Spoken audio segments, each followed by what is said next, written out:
de hoje a gente vai aprender um pouquinho mais sobre a representação do corpo na matéria de arte. Vamos começar falando sobre como o nosso corpo é uma forma de expressão e linguagem. A gente tem que começar falando do fato do corpo ser considerado um veículo de expressão e linguagem, porque a gente pode utilizar os movimentos corporais, por exemplo, para expressar um sentimento, um pensamento ou alguma intenção que a gente esteja tendo no momento que a gente está tendo as nossas expressões corporais. Principalmente porque o sentimento, as intenções, esse tipo de coisa, elas estão ligadas ao nosso ser. E o corpo é a forma que a gente pode ter de expressar isso. Tanto que uma forma de expressão corporal é a dança. Só que a dança, ela pede uma outra coisinha, que é a consciência corporal. A gente precisa ter consciência do nosso próprio corpo, dos nossos limites, dos tipos de movimentos que a gente consegue executar, os que a gente não consegue. E uma coisa muito legal é a chamada cinesfera. Por quê? A cinesfera, todo ser humano tem uma. E ela determina meio que a quantidade de movimento que uma pessoa consegue produzir. Tanto que a cinesfera é quem meio que estabelece o limite do nosso espaço pessoal. Só que quando a gente está usando a dança como expressão corporal, a gente consegue aumentar, ampliar a nossa cinesfera. Porque na hora que a gente está dançando, a gente tem intenções maiores do que a que o nosso corpo consegue reproduzir. Então, meio que nossa mente, né, a intenção que a gente está tendo, faz com que a gente consiga ampliar os nossos movimentos e automaticamente ampliar a nossa cinesfera. E a gente tem também justamente as representações do corpo, que é um exemplo, a representação do corpo nu. Uma coisa é que esse tipo de representação sempre foi muito apreciado na arte. A gente consegue ver representações de corpo nu desde a Grécia até os dias atuais. Inclusive, a arte grega é a que lidera nas representações do corpo nu. E uma observação muito legal é que depois que a gente começou a ter os Jogos Olímpicos, as pessoas conseguiram aperfeiçoar mais a representação do corpo humano quando ele estava em movimento, justamente por causa das esculturas dos atletas. Não fazia o atleta parado, por exemplo. Às vezes fazia ele chutando uma bola. Então, o fato deles ter que esculpir os atletas chutando uma bola, fazendo algum tipo de coisa, fez com que eles aperfeiçoassem a representação de um corpo em movimento. Só que na Idade Média, essa representação do corpo nu foi descartada e ela só reapareceu depois na arte renascentista.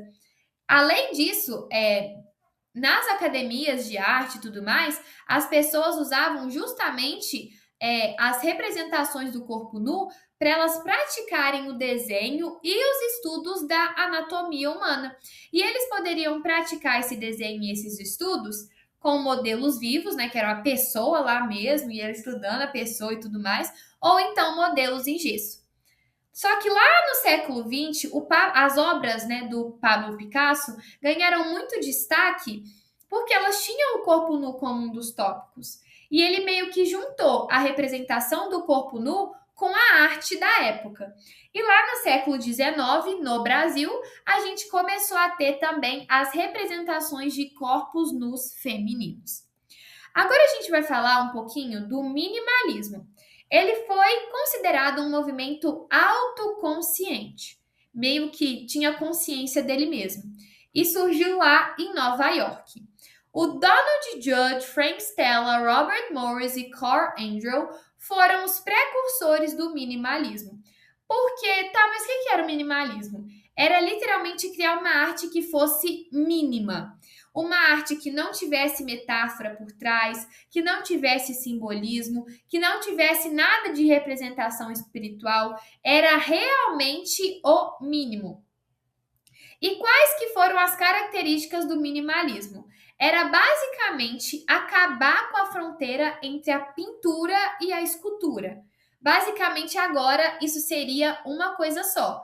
além de que a gente ia dar muito espaço para as formas geométricas e priorizar os materiais industriais ao invés dos tradicionais.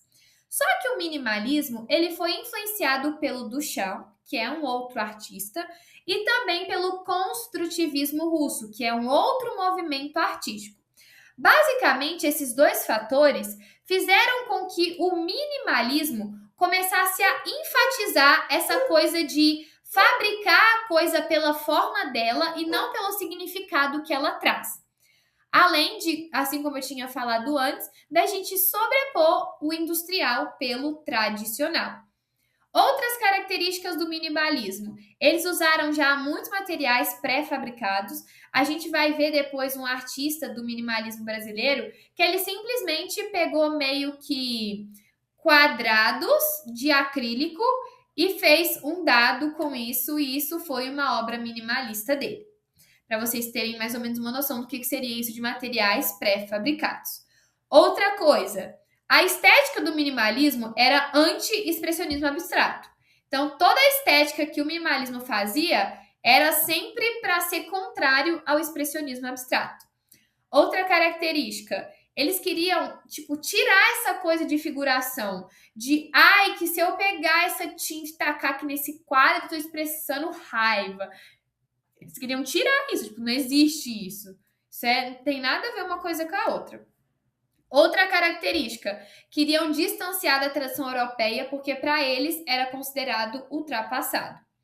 E, por último, uma última característica do minimalismo é que, o minimalismo fez com que o significado dos objetos passassem a estar na superfície dele e não dentro.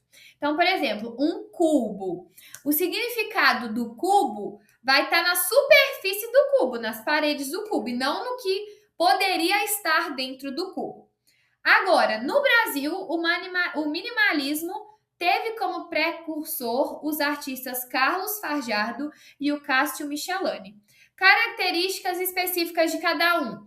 Do Carlos, ele queria construir uma relação entre os materiais que ele utilizava para produzir as artes minimalistas. E o Michelani, ele se preocupava muito com espaço, cor, matéria, brilho, tanto que todas as superfícies que ele, tinha nas obras dele, ele pintava, ele fazia alguma coisa desse tipo. E essa foi a nossa videoaula de hoje. Eu espero que vocês tenham gostado. Qualquer dúvida é só deixar aí nos comentários que eu respondo.